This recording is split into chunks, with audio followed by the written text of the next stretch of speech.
नमस्कार सर्वांना, श्री स्वामी समर्थ. तुमचं सगळ्यांचं आपल्या स्वामी सहित सेवा या चॅनलमध्ये स्वागत आहे. एक विनंती आहे की आमचे जर व्हिडिओज तुम्हाला आवडत असतील तर प्लीज लाईक, शेअर आणि सबस्क्राईब करायला विसरू नका. तर आपल्या सगळ्यांनाच माहिती आहे की परवा म्हणजेच 10 जुलै 2025ला गुरुपौर्णिमा आलेली आहे. आपल्या सगळ्या स्वामी भक्तांसाठी अतिशय महत्त्वाचा दिवस आहे. मी जसं काल बोलले तसं गुरुपौर्णिमा हा दिवस फक्त आपल्या गुरूंविषयी कृतज्ञता व्यक्त करण्यासाठीचा हा दिवस आहे. बघा, मग ते स्वामी असेना, दत्तगुरू असेना, साईबाबा असेना किंवा तुम्ही कोणत्या गुरूंना मानता ते गुरु असेना. आता आपण स्वामी सेवेत आलो नसतो तर आपण काय केले असते, कारण जो व्यक्ती स्वामी सेवेत येतो त्याचं आयुष्य पूर्ण बदलून टाकतात तेच आपले स्वामी. त्याची काळजी घेणे, त्याला सर्व संकटातून वाचवणे, त्याची तेवढीच परीक्षा घेणे, हे सगळं होत असताना पण त्यातून सुद्धा ते आपल्याला अलगद बाहेर काढतात, हेच आपले स्वामी आहेत.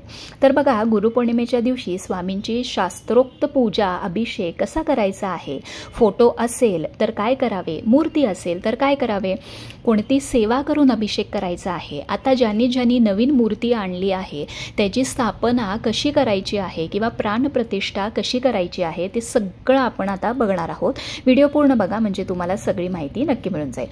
पहिली म्हणजे लवकर उठायचं आहे, स्नान करून रांगोळी काढून घ्यायची आहे. मांडणी जर सेपरेट करणार असाल तर छान गोमूत्र घालून घ्या. जागा स्वच्छ करायची आहे. आता सकाळी लवकर उठून त्या दिवशी अभिषेक करून घ्या, कारण त्या दिवशी बघा आपल्याला भरपूर सेवा करायच्या आहेत. वाचन आहे, आरती आहे, संध्याकाळी सत्यनारायण आहे, कुलदेवीची, महालक्ष्मीची सेवा पण आहे पौर्णिमा असल्या कारणाने. त्यामुळे लवकरात लवकर उठून अभिषेक करून घ्यायचा आहे. आता पहिली तयारी करून घ्या. पंचामृत किंवा दूध, पाणी, तूप, मध उठण्याने तुम्ही अभिषेक घालणार आहे तर ते पहिली ठरवा. त्याच्यानंतर दिवा, धूप, हार, माळ, वस्त्र सगळी तयारी आपल्याला पहिली करून घ्यायची. आता बघा, तुमच्याकडं नवीन मूर्ती तुम्ही आणली असेल तर सेम जसा आपण आता अभिषेक करणार आहोत तसंच तुम्ही नवीन मूर्तीच्यावर अभिषेक करायचा आहे, म्हणजे त्याची प्राणप्रतिष्ठा तुम्हाला करून घ्यायची आहे. मग तुम्हाला ती देवघरामध्ये स्थापना तुम्ही करून दररोज पूजा करू शकता. आता स्वामींचा अभिषेक कसा करावा तर बघा, सेपरेट मांडणी करणार असाल तर पहिली म्हणजे गणपतीची स्थापना आपल्याला करून घ्यायची आहे. त्या अगोदर स्वामी सवन म्हणून घ्या, मग गणपती बाप्पांना अभिषेक घाला. त्याच्यानंतर गणपती बाप्पांना दुर्वा, लाल फूल आणि गुळ खोबऱ्याचा नैवेद्य तुम्हाला इथं दाखवून घ्यायचा आहे.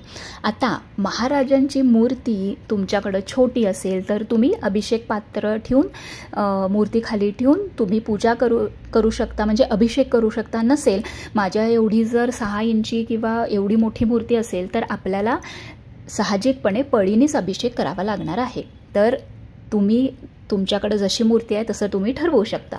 तर इथं मी पहिली पाण्याने करून घेतला आहे, त्याच्यानंतर पंचामृताने करून घेतलेला आहे आणि मग परत पाण्याने करून घेतलेला आहे. आता हा अभिषेक करताना तुम्हाला पहिली म्हणजे गणपती अथर्व शीर्षम फलश्रुती म्हणायची गरज नाही.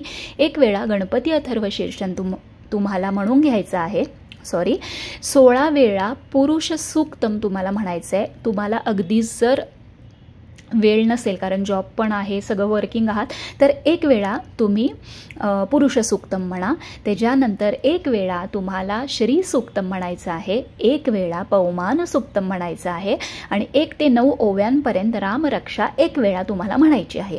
आता एवढं सगळं तुम्हाला जर करायला जमणार नाही आहे, पटपट वाचायला जमणार नाही आहे, तर यूट्यूबवरती लावून द्या आणि तुम्ही ते श्रवण करत करत तुम्ही अभिषेक करू शकता. आता हे सगळं झाल्यानंतर छान मूर्ती तामणात काढून घ्या, छान स्वच्छ वस्त्र घ्या आणि स्वामींना पुसा, म्हणजे स्वामींची मूर्ती पुसून घ्या. जे तुमची वस्त्र वापरणार आहात पुसण्यासाठी ते आज किंवा उद्या छान धुवून टाका, म्हणजे परवा तुम्हाला स्वच्छ नवीन कोरी मिळतील ती.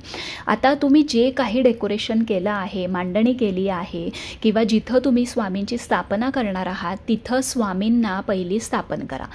त्याच्यानंतर तुम्हाला पहिली काय लावायचं आहे तर स्वामींचं अतिशय प्रिय हिना अत्तर जे आहे ते तुम्हाला लावायचं आहे. तुमच्याकडे नसेल तर 2 दिवस आहे, अगदी छोटी बॉटल घेऊन या, पण खूप महत्त्वाचं आहे. स्वामींना ते अतिशय प्रिय आहे. हिना अत्तर तुम्ही फुलावरती लावा आणि ते पूर्ण मूर्तीला लावून घ्या. त्याच्यानंतर तुम्हाला स्वामींना अष्टगंध लावायचा आहे, कुंकू लावायचं आहे. मग तुमच्याकडं जी वस्त्र, माळ, फेटा आणला असेल, जे काही वस्त्र, आसन आणलं असेल तुम्ही, ते सगळं तुम्ही छान घालून घ्या. फुलं घालून घ्या, हार घालून घ्या. त्यानंतर चाफा आणला असेल तर स्वामींना चाफा अतिशय आवडतो. या दिवशी एक चाफा तरी स्वामींना नक्की अर्पण करा. हे सगळं करत असताना स्वामींचं नामस्मरण करा. श्री स्वामी समर्थ, श्री स्वामी समर्थ असं करून सगळी ही सेवा तुम्हाला करायची आहे. आता ज्यांच्याकडं फोटो आहे त्यांनी काय करायचं तर फोटो पुसून घ्यायचा आहे. त्या फोटोसमोर आपल्याला बसून हे सगळं जे मी तुम्हाला सांगितलं की गणपती अथर्व शीर्ष, त्याच्यानंतर पुरुष सूक्तम, पौमान सूक्तम, रामरक्षा, श्री सूक्तम, हे सगळं तुम्हाला समोर बसून, फोटोच्या समोर बसून तुम्हाला ऐकायचं आहे किंवा श्रवण करायचं आहे. यूट्यूबवर लावून दिलं तरी चालेल. त्यानंतर फोटो स्वच्छ पुसून घ्यायचा आहे. अष्टगंध, हिना, अत्तर, कुंकू, वस्त्र जर तुमच्याकडे असेल तर ते, हार घाला, फुलं घाला, चाफा अर्पण करा. सेम असंच तुम्हाला सगळं करून घ्यायचं आहे. आता हे सगळं करून झाल्यानंतर अजून काही डेकोरेशन असेल तर छान करा. इथं तुम्ही दत्त महाराजांचा फोटो तुमच्याकडे असेल तर अवश्य ठेवा. आता तुम्हाला धूप दीप लावून आरती करून घ्यायची आहे. आणि बघा, कुठलीही आरती म्हणा, पहिली गणपती बाप्पांची, नंतर मग स्वामींची कुठलीही तुम्हाला आवडती आरती म्हणू शकता. दत्त महाराजांची आरती म्हणू शकता, देवीची आरती म्हणू शकता, शंकरांची आरती म्हणू शकता. 3, 5 अशा संख्येमध्ये तुम्ही आरत्या म्हणू शकता. आता हे झाल्यावर तुम्हाला नैवेद्य दाखवून घ्यायचा आहे. आता बघा, तुम्ही पुरणपोळी दाखवू शकता, बेसन लाडू दाखवू शकता, शिरा करून दाखवू शकता, किंवा नुसतं दूध साखरेचा किंवा फळांचा सुद्धा नैवेद्य, ड्रायफ्रूट्सचा नैवेद्य तुम्ही स्वामींना दाखवू शकता. स्वामींना सगळं आवडतं, पण ही तो आपला हट्ट असतो की आपण हे करायचं आहे, ते करायचं आहे. आणि मी म्हणते तो ठीक आहे, कारण आपल्याला ती इच्छा असते, कारण स्वामींसाठी आपण ते करत असतो. त्यामुळे तुम्हाला जसे जमेल तसं तुम्ही नक्की करा. तर अशी तुम्हाला छान पूजा करून घ्यायची आहे. आणि ते झाल्यानंतर जसं मी काल तुम्हाला सांगितलं तसं स्वामींना आपलं गुरुपद हे द्यायचं. ह्या दिवशी नक्की द्यायचं आहे. तुम्ही गुरुपद 1 वर्ष तरी स्वामींना देऊन बघा. पुढच्या वर्षी तुम्ही आपोआप परत गुरुपद हे स्वामींना परत द्याल. त्यामुळे वर्षभरात तुमची लाईफ किंवा तुमचं जीवन कसं पालटतं हे फक्त तुम्ही बघा गुरुपद दिल्यानंतर. तर अशी तुम्हाला छान पूजा करून घ्यायची आहे. तो दिवस छान साजरा करायचा आहे, कारण स्वामी फक्त आपल्याकडून सेवा करणं हेच ते अपेक्षा आपल्याकडून करतात आणि आपण ती पूर्ण करायची आहे. बाकी मला अजून एक सांगायचं आहे, ज्यांच्याकडं फोटो असेल तर त्यांनी अजिबात वाईट वाटून घेऊ नका की सगळ्यांच्याकडं मूर्त्या आहेत. यूट्यूबवर बघतोय, माझ्याकडं फोटो नाही, माझ्याकडं मूर्ती नाही, मी घेऊ शकत नाही. अजिबात काहीही मनामध्ये आणू नका. तुमच्याकडं फोटो असेना, मूर्ती असेना, सेवा करणं, त्या दिवशी स्वामींची आठवण करणं, त्यांची कृतज्ञता व्यक्त करणं आपल्या गुरूंची, हे मेन असतं. भरपूर लोक खूप निराश होऊन जातात की आपल्याकडं मूर्ती नाही आहे, मग मी काय करू.